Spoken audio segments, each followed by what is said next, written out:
The Texans season comes to a close in Baltimore, but there's hope on the horizon. We're going to talk about that and more on this edition of The Bullpen. To throw the punches on. He floats one wide open, and there he goes. Tagged down for a Texan touchdown.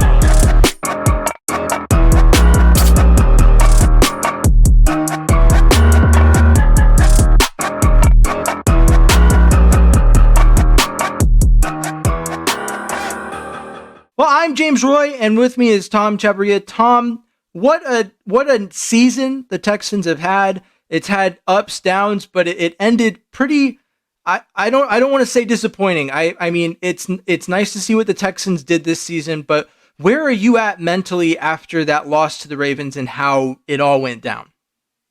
Mentally, I'm exactly where I told you I would be in the last episode. Exactly where I told all of these fans where I would be the last couple weeks. I'm incredibly excited about the future. I understand it didn't end the way we wanted it to end. It was going to be really difficult for these Texans to do what a lot of people hoped for them to do, was to go on the road and beat two elite teams that have been here before, had been in these wars before. I mean, Lamar had done this a few times before.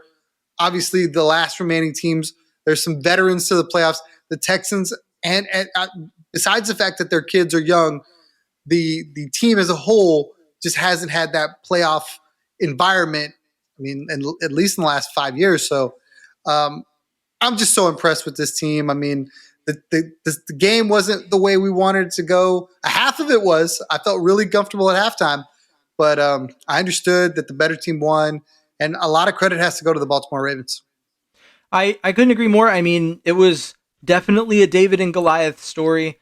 I definitely, with that in mind, I think that's the perfect metaphor because, you know, knowing what I know now, I definitely had reason to be optimistic about the matchup. But, you know, David and Goliath is a rare occurrence. It's not what happens every time. Sometimes Goliath comes out with the victory, really more times than not. And so looking at this matchup, you can't talk about this matchup without talking about CJ Stroud, because that's just been the story the whole season with the Texans.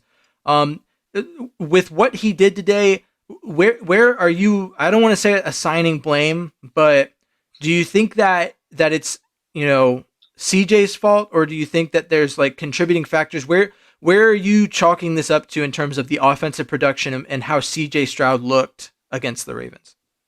I think the offense was a little predictable because of the fact that I myself personally really underestimated the Baltimore Ravens rush defense.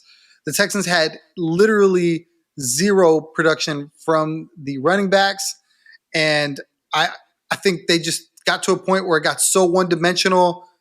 Baltimore was able to tee off. I think a lot of the plays that were designed for somewhere that was a little further than it needed to be. I felt like they didn't check it down enough. The tight ends weren't involved enough. There were, but at the same time, I feel like it was still a 10, 12, 14, 15-yard route. And Bobby Slogan talked about the intermediate stuff being a big focal point of what he wanted to do with his offense. And I think they just didn't get to that. A lot of that had to do with being behind the sticks, being behind and down in distance. You know, and I'm not just talking about the penalties. Yes, a lot of people want to harp on the penalties. That was very critical. This Texan team, in my opinion, just finally had a game where they just made some mistakes that you expect from a young team that we've come to not expect from this team. When you talk about some of the flags, the pre-snap penalties on both sides of the ball, it just really made it so tough for this team to compete with a team that was so well coached and really looked like the team that was the number one seed, the team that was supposed to be there. A lot of credit to those guys as far as being able to get what they wanted when they needed to. I mean, there was 3rd and 5, 3rd and 6. You saw Lamar do it with his legs. You saw Lamar do it with his arm. And for the Texans, they just needed to get off the field one or two more times, in my opinion, and it didn't happen. And on the opposite side of the ball, I just felt like the drives weren't being sustained enough because it was very predictable. I mean, I agree with you. I spoke to it on our preview episode. This Texans offense has relied very heavily on explosive plays. So to watch them go out Early on, the pass rush was getting to CJ Stroud too soon. There was a couple of plays where you saw Nico break on a route, and like the play just needed the time to develop because Nico was there, but CJ by that point had already been accosted by the pass rush. So there was no reasonable expectation of him to see Nico when the opportunity was there. And I think that one thing I'll point out that I think was major was that there was a point briefly in late in the second half where and I'll talk about this from both sides, right? So from Bobby Slowick's perspective, there was an adjustment made where they were bringing more blockers in to kind of satiate the Ravens pass rush and give CJ Stroud that time. And when CJ Stroud had that time, there was a brief period where he carved up the Ravens defense, got the Texans, down the field, and they ended up, kicking a field goal, right? So there was that, and there was other drives where the movement happened and they stalled at or just outside of field goal range and decided to punt. And so with that, they kind of got some momentum from those plays, and then they didn't continue to do that. They continued to believe that 5 offensive linemen with no other help were going to be able to block this Ravens pass rush and give CJ the time he needed. And any defense that has played the Texans this season will tell you the Texans are a pass to open the run team. They're one-dimensional. And I agree with you that it's huge that they fixed the run game. The run game was kind of non-existent. But to that point, it looked like the offense made an adjustment and then just decided, no, we're not going to do that. And I mean, the same thing happened late in the second half. John Crumpler put out data about when you rush 6+ pass rushers on Lamar Jackson and how he performs, and his success rate on plays in general just plummets when you actually bring a blitz. The Texans do not blitz super often, but late, in the second quarter, it seemed like they just blitzed every other play, and they brought it. And Lamar felt that, and that's what kept the Texans in the game going into halftime. Was simply put the ability to apply that pressure to Lamar Jackson and keep the Texans, keep the Ravens offense at bay while the Texans, needed that time to figure out what was going on offensively. So I feel like adjustments were made in the game. And then the second half, they just sort of abandoned this attack, Lamar Jackson mentality. And there was plenty of plays where it felt like they probably should have brought more pressure on him. And the initial rush got to him or missed him by a little bit. You talk about like Jonathan Grenard and Will Anderson constantly getting caught up field against a quarterback that will literally tear you up for that. It just was a recipe for what ended up happening in the second half. I mean, a defense can only hold an offense like that at bay for so long without any offensive success. Because remember, the Texans didn't score any offensive touchdowns. That touchdown was, practice squad Steven Sims stepping up and doing his very best and taking a punt all the way to the house, 69 yards. So that, I think, was really what did the Texans in, was the lack of offensive production, and the defense just could only hold for so long. But looking at the defensive side of the ball, since I've had my opportunity to talk about it, what do you feel was the weak point in terms of the defense? What changed between the first and second half that allowed the Ravens to suddenly just uncork it and open up? I really feel like the edge being set was a big deal. Initially, early on, they were able to set the edge, and then Lamar was doing some damage through the middle. And then they got a handle on the middle, and then Lamar would get out in space on the edge, and whether it was a run or pass or whatever, there was a couple different times where they took advantage of edge rushers trying to get upfield a little bit, like you spoke to, and then just running to that side, or a quarterback designed run to that side. And it's just really tough. It's just really tough. Lamar Jackson is a host of problems. And the minute he starts to get his thing going, he started running the rock the way he does. I mean, there's no down where he can't do it. 3rd and 5, 3rd and 6, he can still go get 7 or 8. You know what I mean? So, I mean, there's a reason this team was the number 1 seed, and they were able to do so many great things. I wish I could tell you that, I could point to one guy, I could point to one thing. It just seemed like there was so much going on. I really felt like watching this game that this was like a learning experience for the Texans, and I really feel like a little bit of their youth started to show a little bit, whether it was in the coaching ranks, whether it was on the field.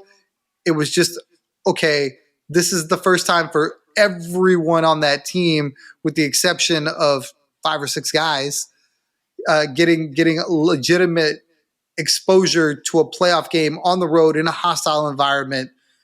You spoke a little bit. We got together pregame about the weather.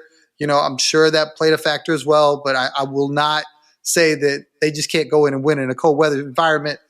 But I mean, I really feel like this team was going to struggle somewhere. We've talked about it all season long, and they've had instances where they bend but didn't break. They kept their team in football games. The defense just let go of the rope in the second half for me. And I think a lot of that had to do with Lamar. I think a lot of that had to do with the play calling on that side. A ton of credit Kudos to those their guys. offensive coordinator. He did a great job. I mean, there was that one play. So the Texans had not really set a spy on Lamar as often as they probably should have. There was one play where they set Blake Cashman as the spy, and that was the play right before they ran for that, or they ran for the touchdown that put it 2 scores. I want to say Lamar just did at first it looked like he looked and didn't see anything and ran, but it was obviously upon looking at the replay a designed QB run, and they literally had the running back run up the middle and take on Blake Cashman, and from there was no one there to stop Lamar Jackson. They got lucky that they stopped him from scoring that touchdown. I think they got him like 4 yards short, but kudos to the Ravens offensive coordinator made all the adjustments he needed to whenever D'Amico decided to make an adjustment. And the only thing that seemed to work was bringing pressure in excessive amounts. And I think that the Texans, much like, early in the season, we'd watch the offense and say, why aren't they letting CJ Stroud pass the ball more? They're really committed to the run. And I think that at points they kind of like showed us what the blitz could do to Lamar. And then they said, but we're committed to being a team that doesn't do that. So we don't need to do that. And I agree. It's nice to have the luxury of rushing for and getting pressure on the quarterback and not having to blitz every, any amount of downs to like get pressure. But this was the game to let it all loose and do it. But I mean, it's just a frustrating game all around. But I think you spoke to it. The Ravens, they're the number 1 seed. I mean, they beat the number 1 seed in the other conference very brutally during the regular season. They are very easily the best team in football. And so, I mean, I like to think I'm a very optimistic person, and I talked myself into believing the Texans had a really good chance in this matchup. And there was a lot of things that had to go right, and it felt like none of them did, except for, the special teams. And that brings up a good discussion. I posted about it on Twitter, but I'd like to get your take on it. There's been a lot of buzz around Bobby Slowick getting hired to another team. He had 3 interviews the day after the game, and then he had 2 like the Friday before, or something like, I think it was Thursday. But Frank Ross has been on the Texans coaching staff since David Culley. He got retained through all of those regimes because he's done such an excellent job with this Texans special teams unit. And once again, the only production we really got out of the Texans in this game was special teams.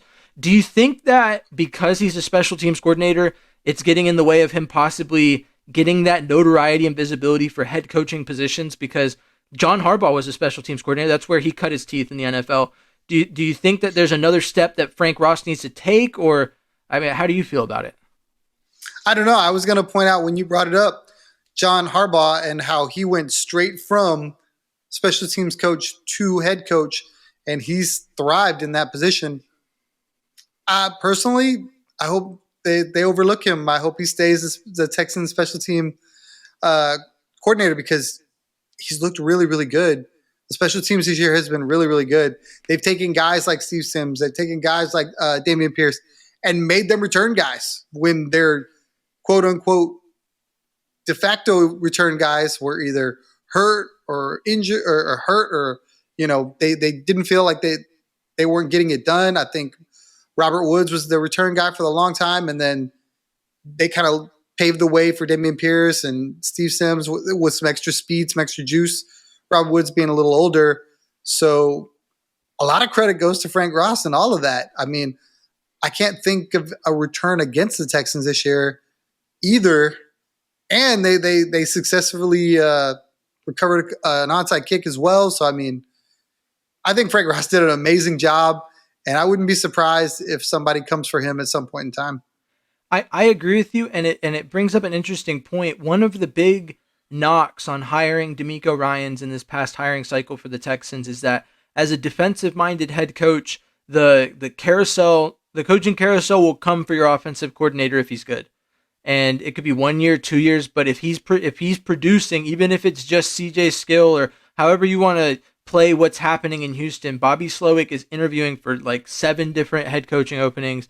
I think there's only one that he hasn't interviewed for, and that's because I think the Chargers are really pushing hard for Jim Harbaugh. But looking at Frank Ross and looking at John Harbaugh, I think that's been a detriment to the Ravens over this time. Is that Lamar Jackson has been subjugated to the carousel. I can't speak to it factually because I did not look at how long each has been their coordinator, but I know that there was a stretch where Lamar kind of felt boxed in by the offensive coordinator, and there was a change there that really helped him out. And so with that, not only do you have to worry about your offensive coach cycling out, but you have to worry about finding a new defensive coach if the defense does well. Unless you suddenly learn how to start calling plays and installing your offense or your defense, whichever one you decide to do. But I think that's why Frank Ross hasn't gotten the notoriety that he has, is because it's just so incredibly hard in this league once you start doing good at one thing or another to maintain coordinators. And if you have that problem with both coordinators, you're in for a rough ride going forward. And so, I mean, kudos to John Harbaugh for holding down a job as a special teams coordinator who has probably had to cycle through coordinators on both sides of the ball throughout his career. But that brings up my next discussion. So it was a blowout. The game was not super great once the second half hit and Lamar really turned on the Jets. So it brings up a discussion topic. You hinted at, we talked about it before the show. I'd like to talk about it now, if you will. But it's my firm belief that, I think the Texans could make a playoff run without being the 1 seed or without having home field advantage in the divisional round. But man, do I think it just exponentially increases their chances of making that run if they can play all their games in NRG throughout the playoffs. I think it's huge. I think that and one of the reasons I think that, and it's going to sound lame, I'm not going to lie, but cold weather football has not been the Texans' forte throughout their history, and teams like the Dolphins this year, another example of teams that go into cold weather environments producing at a high clip rate on offense and just gets stalemated right as soon as they step foot into that stadium because it's cold. There's snow or whatever's going on, whatever external conditions. I think there's more to it than that, but I think that one factor alone has such huge weight on the Texans' ability to press into the playoffs. But I'm going to let you go ahead and let the people know how you feel about my thoughts on this. I think it's horrible. I think it's a horrible take. I think that... He called me a sissy. He said that I was weak. No, I'm just kidding. I think that playoff football is playoff football. You're playing the best teams. So cold weather, warm weather, whatever the case may be, I don't think that you can say, well, a team can't go on the road and win a playoff game. A team can't go into cold weather because they're a dome team and win a playoff game. I think it's an easy cop-out. That's all I think it is. I mean, all these players come from all these different locations. They play cold weather football. It's not – I mean, C.J. Stroud played at Ohio State. Ohio State's outdoor. It's in the cold. I can't put a blame on that. Do they get comfortable being in a dome? Sure. Does the acclimation probably take them a little longer? Yes. But is it a detriment to them being able to win a football game? To me, no. I mean, maybe snow because, traction, maybe rain because, grip, something like that. Give me that.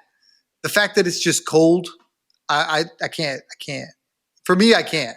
Well, I mean, and there's more to it than just that, right? So I told you earlier, the other part of it was listening to the broadcast. I immediately felt the presence of the Ravens crowd through the broadcast, which is strange to me because there's a lot of home stadiums that are exceptionally loud and they talk about it, but through the broadcast, sometimes you just don't get that. But throughout the entire game, there was points where they were so loud in the stadium that I was having trouble hearing what Joe Buck and Troy Aikman were saying about the game. And so I think another part of that too, of the home field advantage, and I think as Texans fans, we know the Texans have made Houston a place in the times when they've been good, right? I'm not going to speak to the 2 or 3 years prior to now, since they didn't really do a lot of winning at all, let alone in Houston. But when this team is good, they feed off the energy that the H-Town crowd brings in NRG. There's no doubt about that. And other teams have struggled to play in NRG when the crowd is there and pumping in the noise, right? So I think that those two factors combined, the weather and and I don't want it to sound like, I'm not just saying like, oh, cold, it got a little cold, right? Like we're talking, it was 17 degrees with wind chills in the single digits, like, and a lot of those guys they're just wearing like their normal uniform. Sometimes they don't even put on sleeves. So I mean, I hate blame. I hate trying to find blame in anything. At the end of the day, I'll say it right now. The Texans went into Baltimore. They didn't play good, and it's what D'Amico will tell you. He said it in his press conference. They made too many mistakes. They didn't play the right brand of football. They didn't do what they needed to do. They didn't take care of business, and because of that, the Texans are now sitting on their couch, getting ready to see if any of them are going to play in the Pro Bowl, because they're alternates for a lot of positions for guys that are going to go on Super Bowl Sunday and play in Las Vegas, so they don't have time to play in the Pro Bowl because they've got other plans on that, that week before, in terms of getting ready for that game. But at the end of the day, you can't act like it didn't play any role. And so that's where I'm coming from my perspective, is to say that in the future, I think that this Texans team will improve in a lot of ways other than their ability to play in cold weather. With all the cap space they have, this offseason super exciting, and we at the Bullpen are super excited to bring you offseason content about this team that isn't going to be centered around whether or not they're picking, which quarterback at the number 2 overall pick. That was quite the tenuous offseason talking about that, and there's a little less. I don't want to say less, but there's not quite as much pressure on the Texans with what they're doing this offseason draft wise and cap wise. There's a little bit more room for error, although I think that it's important that they really knock it out of the park. But yeah, so I mean, I don't want it to just be, oh, James thinks that they were playing in the cold weather, so that's why they lost, because it was a little cold. But I'll tell you, I've been outside in single digit weather, and I would have trouble doing a lot of things at the same time, like a quarterback has to do, with all that cold on my mind and my skin and my whole entire body. But I mean, I don't know, man. I don't know. Looking ahead to this offseason, just doing a brief preview, I've posted a mock draft. We've talked about it at points before, and I think that it's more nuanced than just looking at this Texans team and going, they should do this. Like, I made a mock draft. I put Kool-Aid McKinstry as the Texans' number 1 pick at 23 in the first round, which is a cornerback. And that assumes a couple things like Steven Nelson not coming back, at least in my mind. And there's a lot of other picks that are made in mock drafts. But looking at it now, if you're looking today based off what you think the Texans should do, what position are you going in the first round of the draft? It's so early. It's so hard for me. I feel like some of those questions really need to be answered, because what I could say could sound incredibly dumb 2 weeks from now. Well, let's give it some clarity. Just like just clarify your answer based off who you think they're gonna keep or drop. I think what you said makes a lot of sense.